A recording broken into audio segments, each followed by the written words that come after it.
Hello, c'est Marianne et aujourd'hui on se retrouve pour une nouvelle vidéo sur le thème de Noël.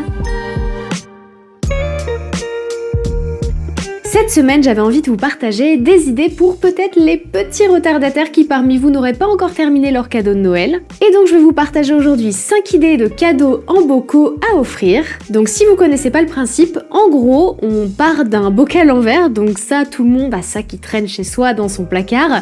Et dedans on va venir mettre plusieurs ingrédients et en fait la personne à qui on va l'offrir, elle aura juste à ajouter par exemple du lait végétal bien sûr, des œufs, des trucs comme ça pour en faire en fait une recette, quelque chose à consommer généralement, mais ça peut être d'autres trucs. J'ai glissé aussi d'autres petites idées dans celles que je vais vous partager aujourd'hui, donc je pense que vous devriez trouver votre bonheur. Mais en gros l'idée c'est de mettre tous les ingrédients secs nécessaires pour une recette dans un bocal et ajouter les petites instructions sur une étiquette de ce qu'il faut rajouter pour faire derrière gâteau, cookies ou autre. Je trouve que c'est une super idée parce que c'est quelque chose que vous allez faire vous-même, elle est économique aussi parce que vous allez quand même utiliser a priori pas mal de choses que vous avez déjà chez vous, vous n'aurez pas beaucoup de courses à faire et en plus c'est un cadeau qui va forcément être utile à la personne derrière puisque c'est quelque chose de consommable et en général les consommables c'est utilisé quand c'est quelque chose qui se mange, ça reste rarement trop longtemps dans les placards, surtout un petit cadeau original comme ça, donc ça fait un super cadeau écolo.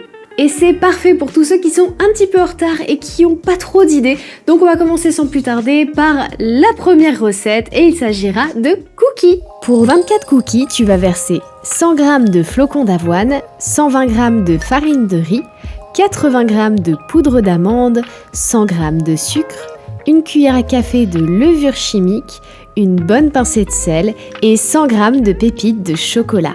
Il n'y a plus qu'à refermer le pot et ajouter une petite étiquette avec les instructions pour préparer les cookies et ton bocal est prêt. On passe maintenant à la deuxième recette qui sera encore plus simple puisqu'il y a moins d'ingrédients et il s'agit du chocolat chaud.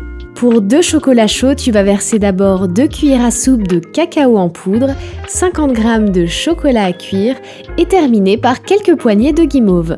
Moi j'utilise celles-ci parce qu'elles sont véganes et je les coupe en 4 avant de les disposer dans le bocal. On ajoute bien sûr la petite étiquette, la déco souhaitée et c'est terminé.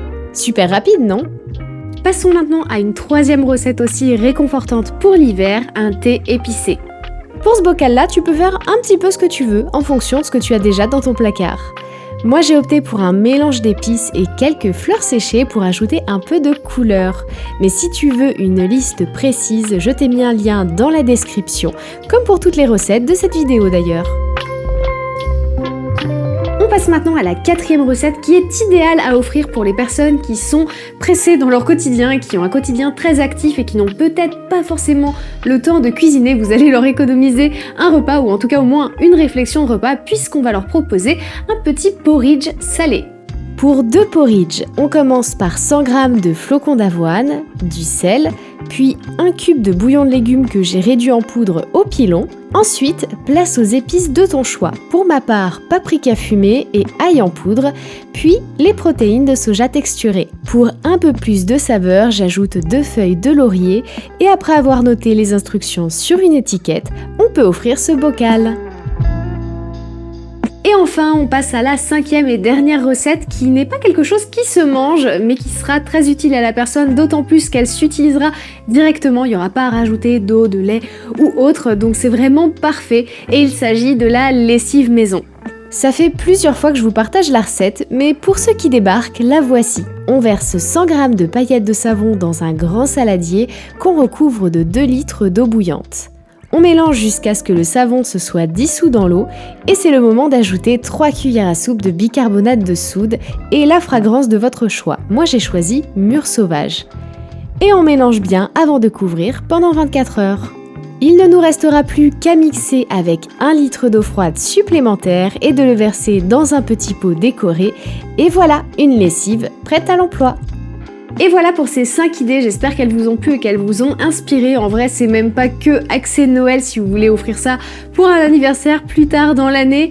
Ça s'offre un petit peu à tout moment ces cadeaux-là, donc c'est hyper pratique. Dis-moi en commentaire quel bocal tu trouves le plus cool et le plus stylé dans ceux que je t'ai présentés aujourd'hui dans cette vidéo. Comme d'hab, je vous ai mis les versions écrites de mes recettes dans la description. Et si jamais vous cherchez d'autres idées de recettes qui reprennent ce principe de cadeaux en bocaux, il y a déjà plein de recettes qui existent sur internet, il n'y a plus qu'à fouiller un petit peu. Je suis sûre qu'en regardant un petit peu sur Pinterest, vous devriez trouver plein d'autres recettes. Quant à moi, je vous dis à dans une semaine pour la prochaine et dernière vidéo sur le thème de Noël qui sortira samedi et non pas le dimanche comme d'habitude. Ça sortira un jour plus tôt puisque le lendemain ce sera le 24, donc vous serez peut-être pas forcément derrière votre écran, donc ça sortira la veille. Et ensuite je pense qu'on reprendra le rythme habituel de une vidéo toutes les 2 semaines sur YouTube. N'hésitez pas à me suivre sur Instagram pour avoir des nouvelles de moi quotidiennement, avoir des petites recettes, etc. parce que je suis très active sur Insta, donc voilà, n'hésitez pas à aller me suivre. Voici mon Insta. D'autant plus que j'ai prévu de partager encore pas mal de petites recettes liées à Noël, aux fêtes, etc. par là-bas. Il y a peut-être même un petit concours qui devrait arriver début janvier. Je dis ça. Allez, je vous laisse et je vous dis à samedi prochain.